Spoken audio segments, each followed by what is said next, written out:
2 días antes que el Tour de Francia. El próximo jueves van a comenzar los mundiales de patinaje que este año se celebran en Barcelona. Allí estarán en la modalidad de velocidad los asturianos Sheila Posada, la mujer de las 129 medallas de oro, y Dani Martín, una de las grandes promesas españolas. Ambos llegarán, eso sí, sin presión a la cita mundialista. Dani Martín y Sheila Posada, promesa y realidad del patinaje de velocidad nacional que representarán a España en los World Roller Games de Barcelona. Una cita mundialista que encaran de manera muy distinta. Con muchas ganas, con ganas de disputarlo y sobre todo de disfrutarlo.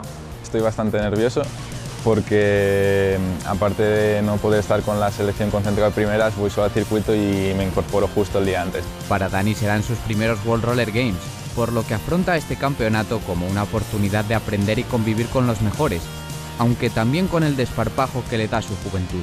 Siempre está la posibilidad de a la primera hacerlo bien, supongo, ¿no? Pero bueno, vamos con expectativas altas y esperemos cumplirlas.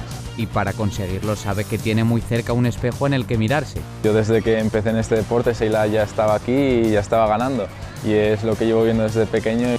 Con más de 100 títulos en su palmarés, Sheila llega a sus segundos World Roller Games sin ningún tipo de presión.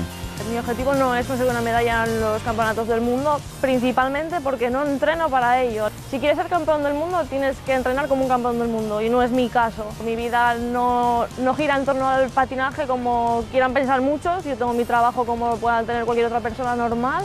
Una cita mundialista que también podría ser la última, ya que la patinadora asturiana anunció que tras esta cita habrá un punto de inflexión en su carrera. Que bueno, que ya tengo, ya tengo una edad en la que mi vida personal ya también va teniendo otras prioridades, aunque no deje de patinar, porque no voy a dejar de patinar.